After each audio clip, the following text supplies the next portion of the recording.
guys. So after this week's readings and videos, I have discovered something not only about my future practice, but also myself in general.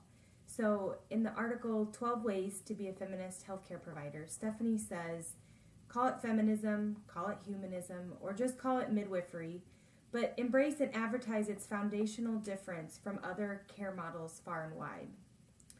So I love that she said that, and I guess I might already be a feminist, and I just never really thought of it that way.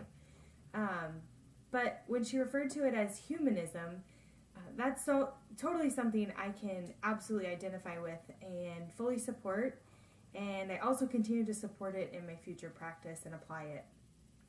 This idea of not only a feminist framework, but a humanistic way of practice, I'm just not really sure how you could even avoid that as a midwife.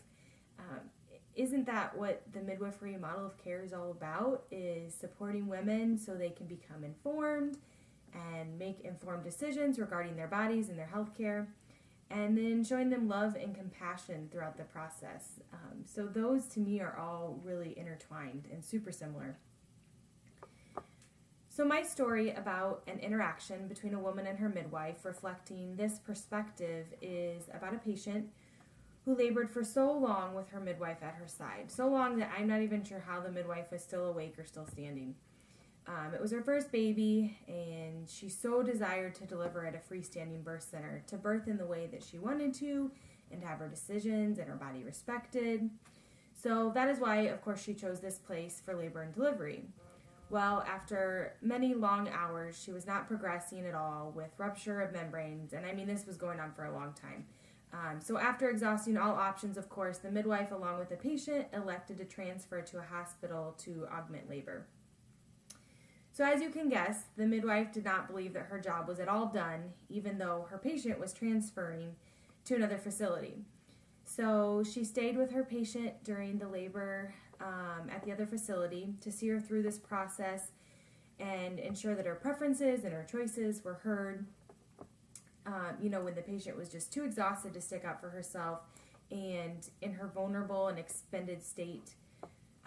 So after transferring to this other facility, the patient was given an IV and Pitocin, which, the patient gladly accepted because she knew she had a little nudge in the right direction if she was going to deliver vaginally. Even though it wasn't her birth plan, she was flexible. She accepted that. Well, as you know, in the hospital, with one intervention, it just seems to lead to the next and then the next. And so before they knew it, it was time to push, and the patient was told, that she needed to push on her back. The patient wanted to push on her hands and knees or on her side or something other than on her back. And the nurse told her, oh, but you're pushing so good on your back, it's fine. So the midwife, of course, spoke up for her and said, no, we aren't going to do that. The patient's requesting otherwise. How about not? So then, of course, later on during the delivery, a whole crowd of people come into the delivery talking loudly and doing their thing. And again, the patient tried to speak up for herself with no success. And so the midwife spoke up for her even louder. The patient, is requesting some privacy and would like the room to be quieter, which, eventually the staff obliged once the midwife reiterated the patient's wishes.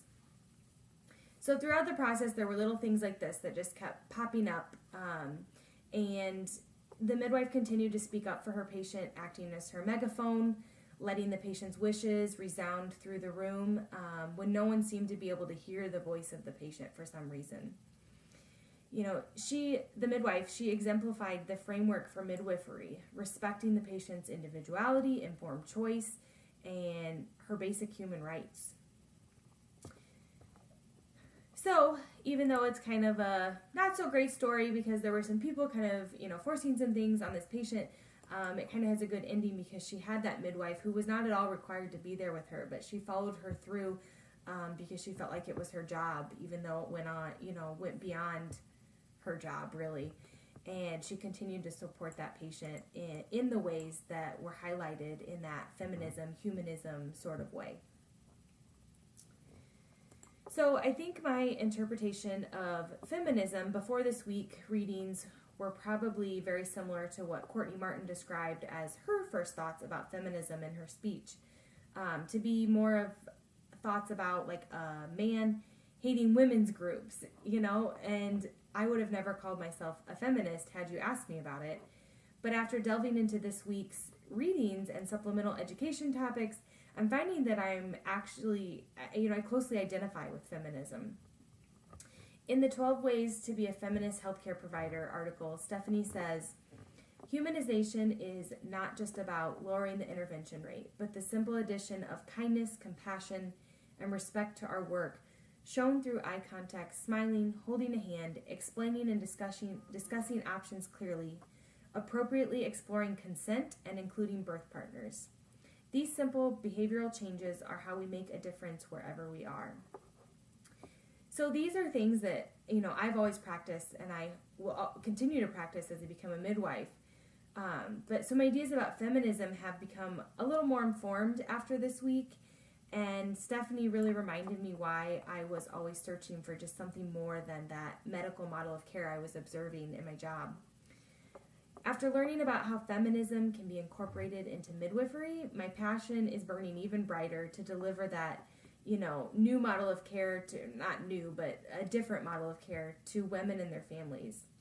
Humanism, feminism, midwifery, whatever you want to call it, I support it, and I hope that it will reflect every single day in my practice. So, 2 follow-up questions for you guys. As stated in Stephanie's article and based off of the video, Business of Being Born, that we watched last week, we know that not all healthcare providers learn within this model of care that we've been talking about.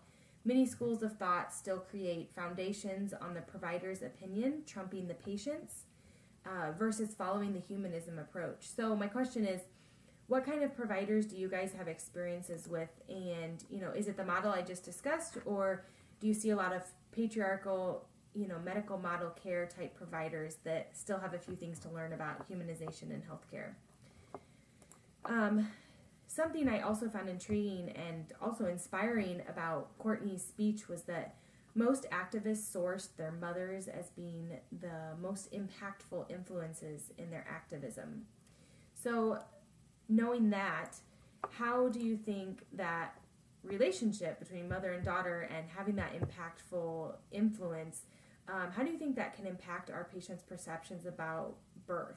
Whether it's good or bad, how can mothers' perceptions of birth influence their daughters? Thanks, guys.